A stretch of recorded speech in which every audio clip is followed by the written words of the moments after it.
മറ്റു വാർത്ത നോക്കാം. ദേശീയ സുരക്ഷാ ആണവ പരീക്ഷണ വിഷയങ്ങളിൽ ഇന്ത്യയെ സമ്മർദ്ദത്തിലാക്കാൻ മറ്റൊരു രാജ്യത്തിനും കഴിയില്ലെന്ന് പ്രതിരോധ മന്ത്രി രാജ്നാഥ് സിംഗ്. ഇന്ത്യ ഉദ്ദേശ ലക്ഷ്യങ്ങൾ പൂർത്തീകരിച്ച ശേഷമാണ് ഓപ്പറേഷൻ സിന്ദൂർ അവസാനിപ്പിച്ചതെന്നും രാജ്നാഥ് സിംഗ് പറഞ്ഞു. News 18 network group editor in ചീഫും മാനേജിംഗ് ഡയറക്ടറുമായ രാഹുൽ ജോഷിയുമായുള്ള അഭിമുഖത്തിലായിരുന്നു രാജ്നാഥ് സിംഗിന്റെ പ്രതികരണം. ഇന്ത്യയുടെ ദേശീയ താൽപര്യത്തെ മുൻനിർത്തിയുള്ള എല്ലാം തീരുമാനിക്കുന്നത് ഇന്ത്യ മാത്രമാണ്. അതിൽ മൂന്നാമതൊരു രാജ്യത്തിനും യാതൊരു സ്വാധീനവും പങ്കുമില്ലെന്ന് അർത്ഥശങ്കയ്ക്ക് ഇടയില്ലാത്ത വിധം പറഞ്ഞുവെക്കുകയായിരുന്നു കേന്ദ്ര പ്രതിരോധ മന്ത്രി രാജ്നാഥ് സിംഗിന്റെ വാക്കുകൾ. ഓപ്പറേഷൻ സിന്ദൂർ അവസാനിപ്പിക്കാൻ മറ്റൊരു രാജ്യവും ഇടപെട്ടിട്ടില്ല. ഉദ്ദേശ ലക്ഷ്യങ്ങൾ പൂർത്തീകരിച്ചപ്പോൾ ഇന്ത്യ തന്നെയാണ് സൈനിക നടപടി അവസാനിപ്പിച്ചത്. पूरी तरह से स्पष्ट कर देना चाहता हूं कि बराबर पाकिस्तान के डीएमओ की तरफ से टेलीफोन आ रहे थे जी। उनके टेलीफोन आने के बाद तब ये हुआ, माने हम लोग युद्ध पिपासु नहीं हैं जी। कुछ लोग ऐसे होते हैं जो बराबर चाहते हैं कि युद्ध हो, कन्फ्रंटेशन हो। भारत ऐसा नहीं चाहता है कभी।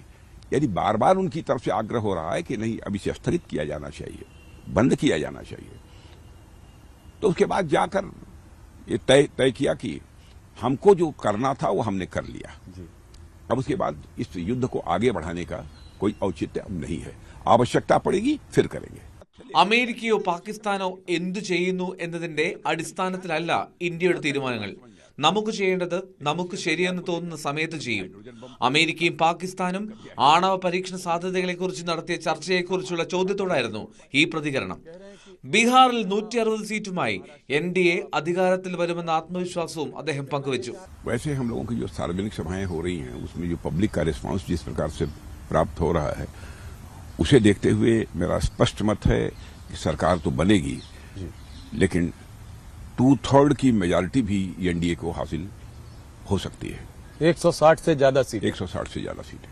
തീവ്ര വോട്ടർ പട്ടിക പരിഷ്കരണത്തിൽ കോൺഗ്രസ് ഉന്നയിക്കുന്ന ആരോപണങ്ങൾ പൂർണ്ണമായും രാജ്നാഥ് തള്ളി. രാഹുൽ ഗാന്ധി ഫയൽസ് പുറത്തുവിട്ട് വലിയ ആരോപണങ്ങൾ ഉന്നയിക്കുന്നു. പക്ഷേ ഇതുവരെ അവർക്ക് ഒരു ഉദാഹരണം പോലും തെളിയിക്കാനായിട്ടില്ല. ഹൈഡ്രജൻ ബോംബ് പൊട്ടിക്കുമെന്നാണ് പറയുന്നത്. പക്ഷേ ഒരു പടക്കം പൊട്ടിക്കാൻ പോലും അവർക്കായിട്ടില്ലെന്നും രാജ്നാഥ് പരിഹസിച്ചു. इनका नाम मतदाता के रूप में रजिस्टर होना चाहिए था, नहीं हुआ. एक भी केस वो सामने नहीं ला पाए. बार बार इलेक्शन कमीशन भी अपनी तरफ से कह रहा है कि यदि आपको जो शिकायत हो वह शिकायत हमारे पास लाइए, हम उसकी जांच करने को तैयार हैं. लेकिन वह भी नहीं दे रहे हैं उनको. केवल देश की जनता को गुमराह करने के लिए कभी खड़े हो जाते हैं बहुत बड़े ब्लैक बोर्ड के सामने और जो है प्रेजेंटेशन देकर लोगों को गुमराह करने की कोशिश करते हैं. भाई तथ्य लेकर जाइए ना इलेक्शन कमीशन के सामने. इलेक्शन कमीशन उसकी जांच करेगा. न करे तो बात समझ में आती है, लेकिन उसी एसआईआर को लेकर कभी हाइड्रोजन बम फोड़ने की बात करते हैं, कभी एटम बम फोड़ने की बात करते हैं, लेकिन एक सामान्य पटाखा भी नहीं फोड़ पाए. News desk, news 18.